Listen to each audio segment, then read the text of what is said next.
Hey friends, Patty here. Today I wanted to show you a Zentangle called Trelina, and it's by an artist named Eni Oken. And what she came up with was a really simple way to create one line and have it come out and make it really cool. So I'm just going to show you on this piece of paper. We're going to be wind up drawing a circle, and the only other shape that we're going to draw today is a shape almost like a candy cane. It's a line with a little hook on it. And that's really all that we're going to need to be able to do. So you don't have to worry about if you're not an artist or you feel like your art isn't very good. Don't worry about that. It's just about making some marks on paper and then finding out that those marks can be really pretty. So here we go. All right, so I have just this little piece of paper. It's a 2x2 square, and you can make it on any size paper. It doesn't matter. I'm using this little one because my time is a little bit short today, so I wanted to get this done and drawn quickly so that you can see how to do it.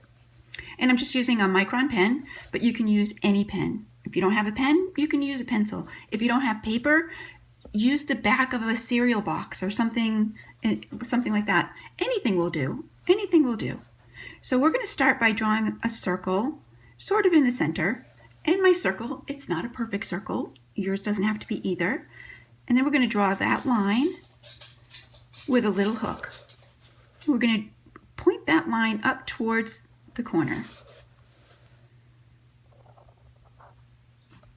There we go. And as you can see, my little circle wasn't in the center of my box. I was aiming for it to be in the center of my box, but it wasn't, and that's okay. And you can see that my hand wiggled a little bit right here and made a bit of a mess. That's okay. We're going to clean that up.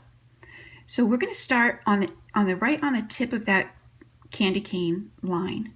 And we're going to bring it up, and we're going to come over, and we're going to meet this next line. We're going to do that on all four sides. There we go. And this one's more of a rounded candy cane. It's not quite as sharp as that one. And now what we're going to do, now that we've got this one started, we're going to start about the top right here. We're going to make another line. Bloop. And we're going to start making them a little bit smaller, shorter. So there's one. There's one. And what I'm going to do is, see this little part right here? I'm going to fill that in with black. And the only reason I'm filling it in with black is what color ink I have right now. And we're going to do that again. There's one.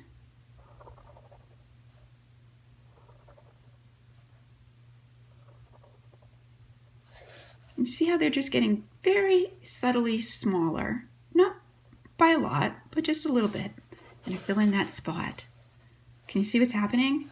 They're starting to have an over and under kind of a look.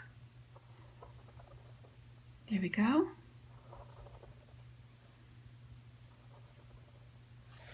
We'll fill this spot in.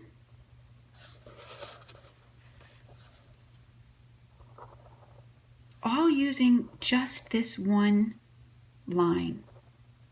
It's amazing what you can make with only one line. So there we go. And there's our little Trelina. And it looks like almost like a pillow. They're all kind of coming in together, going over and under. And what we can do to really accentuate that and make it a little bit stronger, you know, that feeling of over and under, we're going to take a pencil. And this is just a regular pencil that you'd use in school. I think it's a number 2 pencil. Mine happens to say Dr. Seuss. Okay, and then we're just going to draw very lightly. We're going to put a little bit of graphite down right here.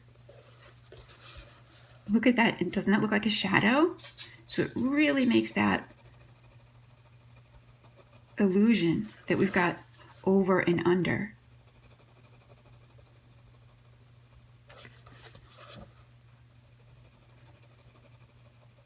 How cool is that? And to make this even better, we're going to blend out that graphite. You can use your finger. See how it just makes the shadow very soft, like it would be in real life. Just by using our finger.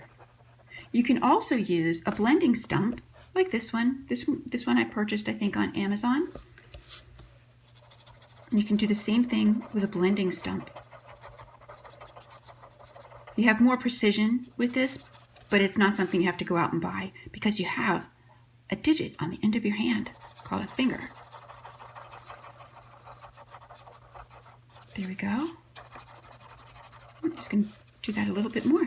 How cool is that? Do you see that? Do you see the illusion? Over and under and over and under. Let me show you a couple other ones that I did today. So here's one that I did, and it's the same as this. The only difference is that when I got done drawing these lines, I made some more lines. I'll show you.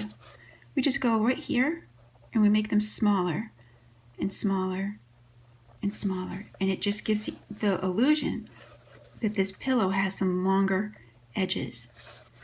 And you can do that as many times as you want, just to make it your own. I've even sometimes have drawn and looped them all the way around.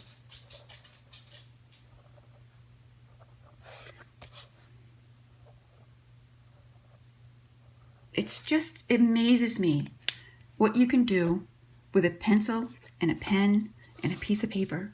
And here's another one that I did earlier today, and it came out kind of rounded. This one kind of looks square, that one looks kind of rounded.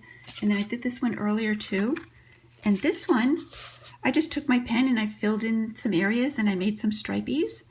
And that's really all we have, for doing this. You can color these in with colored pencils. I think they'd look really pretty. You can make maybe one color yellow or red or blue or green, whatever. You could do anything that you want. It's the beauty of art. I hope you've enjoyed it, and I will see you next time. Thanks for watching. Bye.